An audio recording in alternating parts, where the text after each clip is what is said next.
Assalamualaikum warahmatullahi wabarakatuh. Salam sejahtera untuk kita semua. Yang saya hormati Ibu Nuri Muslifa, SPD, MPD, dan Bapak Andi Wahyu Irawan, SPDM, dan untuk teman-teman yang menyaksikan video ini. Saya Rizka Diantiva Putri, mahasiswa S1 Universitas Negeri Mula Warman, jurusan Bimbingan dan Konseling BKA 2019. Sebelum saya mulai, ada sebuah kalimat yang mengingatkan saya bahwa dunia ini adalah panggung sandiwara, di mana antara ucapan dan hati bisa saja berbeda. Untuk melihat jawaban sesungguhnya dari hasil komunikasi, maka bahasa nonverbal patut menjadi perhatian kita ketika komunikasi antar pribadi berlangsung. Maka pada kesempatan kali ini saya akan menjelaskan materi yang sebelumnya sudah dipaparkan oleh teman-teman kelompok saya dari kelompok 1 sampai kelompok 4 mengenai komunikasi antar pribadi.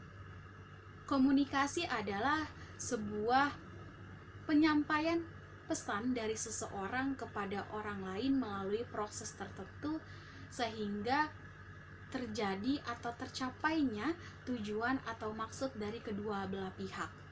Menurut Laswell, komunikasi merupakan proses penyampaian informasi dari komunikator selaku pemberi informasi kepada komunikan selaku penerima informasi melalui media tertentu sehingga dapat menimbulkan sebuah efek gitu. Selanjutnya, apa komunikasi antar pribadi? Komunikasi antar pribadi ini merupakan proses pertukaran informasi yang terjadi yang paling efektif dan juga dianggap penting. Komunikasi antar pribadi juga merupakan jembatan bagi kita dalam menjalani hubungan sosial sesama antar individu atau personal. Perlu teman-teman ketahui bahwa keterampilan komunikasi ini dapat mempengaruhi kualitas komunikasi itu sendiri, di mana komunikator dan komunikan dapat saling memahami dan dapat saling mengungkapkan pikiran dan perasaan dengan jelas dan juga tepat, dan saling mendukung satu dengan yang lain. Komunikasi dapat dikatakan efektif apabila komunikator atau pemberi informasi ini dapat memberikan informasi secara jelas dan juga tepat. Dan yang terpenting adalah adanya respon, yaitu timbal balik di antara keduanya. Namun, ada juga dampak ketika kita berkomunikasi tetapi tidak sampai atau komunikasi itu tidak berjalan dengan efektif, seperti terjadinya kesalahpahaman. Maka sebaiknya ketika kita berkomunikasi dengan orang lain, gunakanlah komunikasi atau bahasa yang jelas, mudah dicerna, agar tidak terjadi kesalahpahaman dan miskomunikasi di kemudian hari. Ada yang disebut sebagai komunikasi interpersonal, yaitu komunikasi efektif dalam mengubah sikap, pendapat, persepsi, dan juga perilaku lawan bicara kita daripada bentuk-bentuk komunikasi lainnya. Ada salah satu strategi komunikasi, yaitu strategi pedang tergantung atau hanging sword strategi, di mana strategi ini digunakan untuk menakut-nakuti orang-orang lemah gitu dengan memberikan mereka hukuman-hukuman. Ketika seseorang yang memiliki relasi yang cukup kuat dalam suatu lingkungan, maka dapat terjadi hukuman dalam bentuk tindakan seperti ancaman, kemudian kekerasan verbal ataupun intimidasi ketika keinginan dari orang-orang yang memiliki relasi yang cukup kuat ini tidak terpenuhi keinginan mereka, tidak dipatuhi keinginan. Ada hukum dari komunikasi yang efektif, yaitu salah satunya adalah respect atau sikap menghargai. Menjadi pendengar yang baik merupakan salah satu sikap kita, cara kita menghargai, memberikan rasa nyaman kepada lawan bicara kita. Apa saja sih bentuk sikap tersebut? Misalnya seperti ketika teman kita berbicara, ketika murid kita berbicara gitu, berkonsultasi dengan kita, bercerita dengan kita, jangan memotong pembicaraan mereka. Dan juga pada saat mereka bercerita, pada saat mereka berbicara, cobalah untuk menghargai, cobalah untuk antusias, baik dari ekspresi wajah, kemudian juga dari gerakan tubuh, dari gestur tubuh, dan juga dapat melalui kata-kata. Itu salah satu cara agar mereka nyaman, agar cara kita untuk merespon mereka, cara kita untuk menghargai mereka. Tadi saya ada mengungkapkan mengenai komunikasi nonverbal. Apa sih komunikasi nonverbal itu? Jadi komunikasi nonverbal ini merupakan komunikasi yang dikemas dalam bentuk verbal. Iya, bentuk verbal, bentuk tanpa kata-kata. Yang katanya nih komunikasi nonverbal ini dikatakan jauh lebih jujur dikarenakan sifatnya yang lebih spontan. Dan perlu teman-teman semua ketahui bahwa untuk mempelajari komunikasi nonverbal ini bukan sesuatu hal yang mudah, karena dari pembendaharaan katanya, kemudian tata kalimat, kemudian juga tata bahasanya ini sulit untuk dijelaskan, sulit untuk ditunjukkan seperti itu. Dan perlu teman-teman ketahui bahwa komunikasi nonverbal ini penting bagi kita. Hal ini disebabkan komunikasi nonverbal dapat membantu kita menyampaikan makna, kemudian dapat menyampaikan gagasan dan juga pikiran melewati komunikasi nonverbal, seperti misalnya perasaan dan juga emosi kita. Dalam hal ini, komunikasi nonverbal ini akan memperjelas maksud dan tujuan dari komunikasi yang terjadi. Contohnya seperti menggunakan bahasa isyarat, kemudian ekspresi wajah, dan juga kontak mata. Pastinya akan ada hambatan yang terjadi, maka ada cara untuk meminimalisir hambatan-hambatan tersebut. Yang pertama, meningkatkan feedback atau umpan balik. Dalam hal ini kita harus memperhatikan nih, apakah audiens kita, apakah lawan bicara kita memahami maksud dari komunikasi yang terjadi antara kita. Yang kedua, memahami adanya perbedaan antar individu. Hal ini disebabkan karena kita sebagai individu merupakan pribadi yang memiliki ciri-ciri yang khas dari latar belakang psikologis, kemudian sosial, ekonomi, begitu pula dengan pendidikan.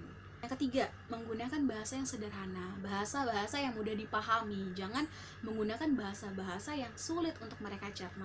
Jadinya akan terjadi kesulitan komunikasi kalau memang bahasa yang kita gunakan itu sulit untuk mereka pahami. Dan yang keempat dan terakhir adalah menggunakan komunikasi langsung atau face to face, bertatap muka. Hal ini dapat mengatasi hambatan yang terjadi gitu ketika proses komunikasi nonverbal. Walaupun memang di masa seperti ini agak sulit gitu, karena kita harus menjaga jarak satu dengan yang lain, tetapi kita tetap bisa berkomunikasi secara face to face dengan protokol kesehatan yang sudah berlaku. Komunikasi langsung atau face to face ini dapat menghambat komunikasi karena sifatnya yang lebih persuasif.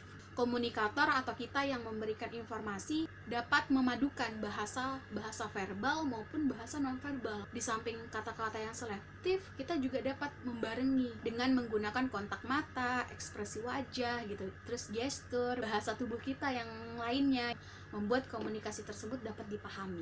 Kemudian setelah kita sudah mengetahui gimana cara meminimalisir hambatan-hambatan, selanjutnya bagaimana cara meningkatkan kemampuan komunikasi nonverbal kita. Ada 3 caranya. Yang pertama, harus sinkron antara komunikasi nonverbal dengan komunikasi verbal yang kita tunjukkan. Hal ini karena bahasa verbal atau bahasa lisan yang terlihat ketika kita komunikasi gitu. Ini yang dilihat ketika kita berkomunikasi. Kemudian bahasa nonverbal lah yang akan menjadi pendukung atau penguat kita ketika kita berkomunikasi. Contohnya, misalnya ada teman kita yang bertanya, apakah kamu suka buah mangga ini? Terus kita otomatis menjawab, karena buah mangganya rasanya manis, kita menjawab, ya, saya suka buah mangga ini. Gitu. Secara spontan kita berkomunikasi verbal dan juga berkomunikasi nonverbal dengan anggukan kepala untuk mengatakan iya dan ekspresi wajah kita, senyum kita. Terus yang kedua, harus menyesuaikan bahasa verbal dan bahasa nonverbal dengan lingkungan kita. Jangan lupa. Dan yang ketiga, menunjukkan sikap positif atau bahasa yang baik ketika kita tidak nyaman. Ketika kita tidak menyukai sesuatu, katakan dengan baik, berikan respon yang baik, gunakan bahasa dan sikap yang sekiranya tidak melukai lawan bicara kita. Kemudian ada nih cara efektif yang sebaiknya kita lakukan ketika kita berkomunikasi dengan lawan bicara yang memang lawan bicara kita ini memiliki kelainan tertentu. Kita lihat dulu, kelainan seperti apakah yang lawan bicara kita alami. Kemudian lihatlah apakah ada bahasa yang mungkin bisa dia pahami. Jika kelainan dari lawan bicara kita, maaf, seperti gangguan pendengaran, Seperti itu kita bisa menggunakan media berupa kertas gitu kan, untuk kita menuliskan apa yang ingin kita sampaikan, dan biar lawan bicara kita juga bisa menuliskan apa yang ingin dia sampaikan kepada kita. Atau bisa juga menggunakan bahasa isyarat. Dalam keterampilan nonverbal dikonseptualisasikan ke dalam 2 subskills yang terpisah. Yang pertama itu keterampilan encoding, dan yang kedua adalah keterampilan decoding.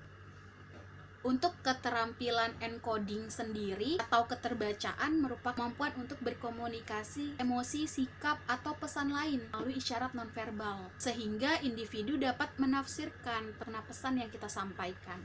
Kemudian untuk komunikasi yang decoding sendiri, kemampuan individu untuk menafsirkan komunikasi nonverbal dari orang lain. Sehingga jika seseorang memiliki 2 keterampilan tersebut, maka kemungkinan besar mampu menyampaikan pesan dan juga mampu memahami pesan dengan baik dan tepat. Komunikasi nonverbal penting bagi kita, tetapi tidak dapat dipungkiri bahwa komunikasi nonverbal ini juga memiliki kekurangan. Kekurangannya itu seperti apa saja gitu loh. Yang pertama, pesan nonverbal yang kita sampaikan biasanya jarang bisa diatur atau jarang bisa disusun oleh komunikator, jarang untuk bisa dikendalikan secara sadar karena sifatnya ini yang spontan.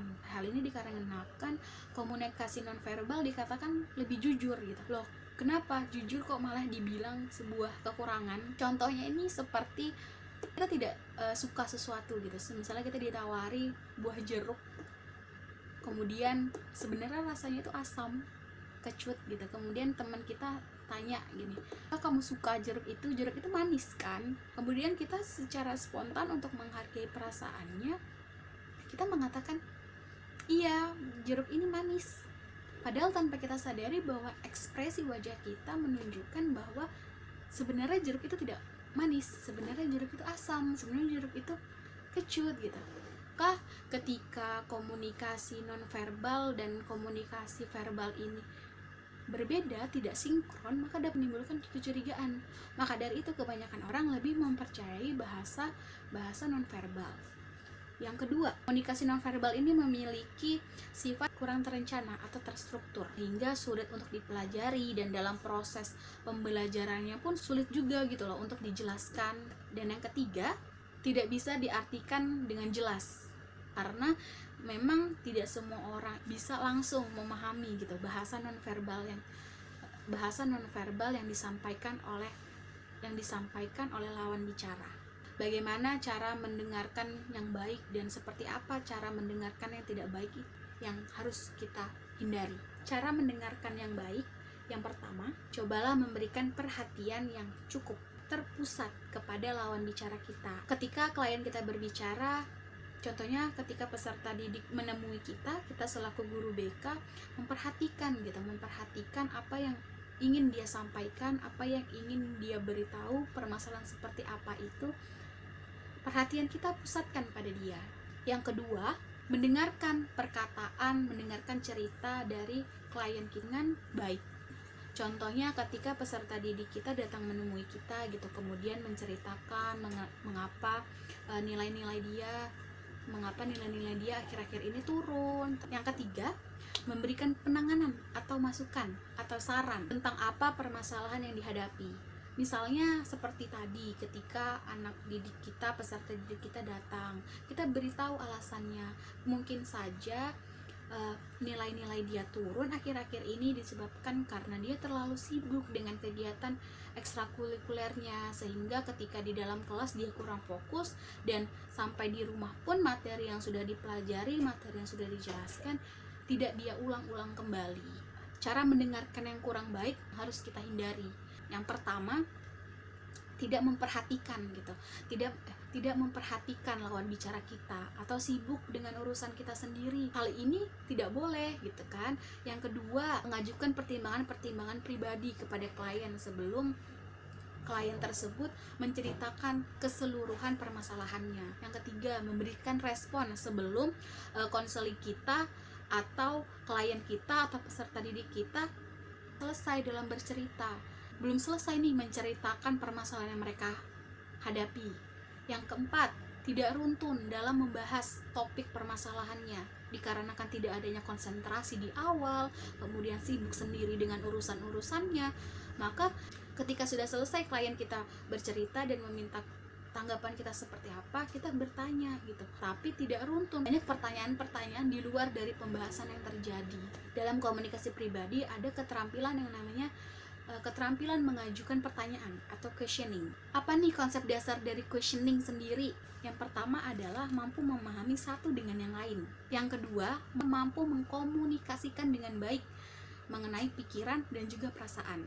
Dan yang ketiga, adanya sikap saling menerima dan juga memberi dukungan satu dengan yang lain. Dan yang ketiga, yang terakhir, komunikasi langsung dengan orang lain, baik secara individu maupun secara kelompok gitu, bersama dengan audiens yang cukup banyak.